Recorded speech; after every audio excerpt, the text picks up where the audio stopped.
Okay, so this is my review of the F2C adjustable squat stands. You can currently get them from Amazon for about $100, give or take. I got these because I was curious if you can get these cheap, affordable squat stands, and can they kind of fill a gap if you have nothing else, and how would they perform? Are they acceptable?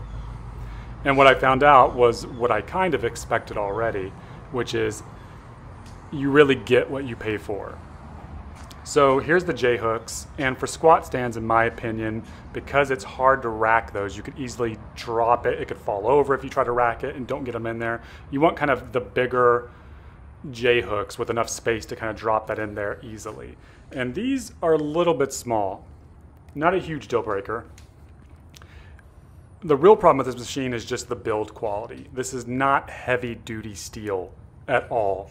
They claim it could hold about 550 pounds of weight, and I just don't think there's any possibility of that.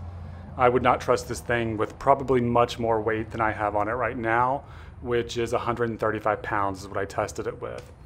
Another big problem are these safety bars. These are not safety bars. You see that knob there won't even screw in all the way. It came like that. Part of the reason why I had to send it back, it did not fit together properly. This one did screw together, as you can see, but these are not heavy duty. There's a lot of plastic that you use when you're putting this thing together, and it's not directly supporting anything, but it's never a good sign when you've got plastic on a squat rack or piece of exercise equipment. The feet are also very poorly designed. I can't describe it in the video very well, but they don't fit together properly. They don't come out even.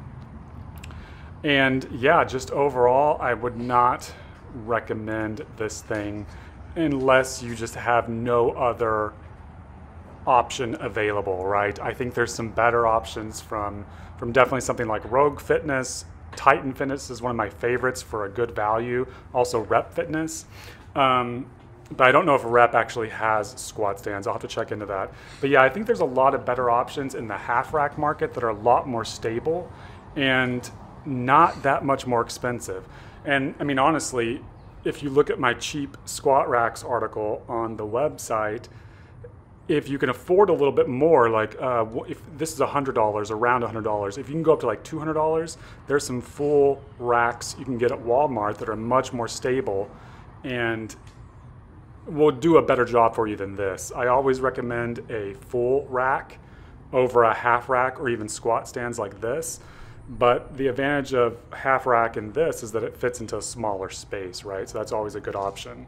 But yeah, do not recommend this one. I advise not getting it. It's very cheaply made, and it's fairly unstable unless you do what you see here, which is I've got some weights on it. Not a whole lot of weight, but even with those weights on the bottom, it's still very, very unstable.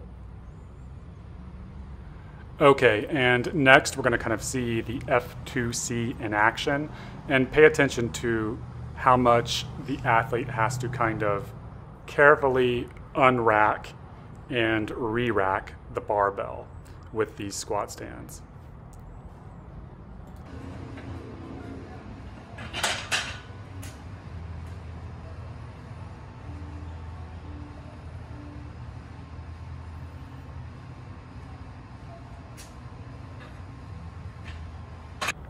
And that's all I have to say about these squat stands. Not the best option unless you have no other option. For just a little bit more money, about $100 more, you can find something a lot better and that's a lot more stable.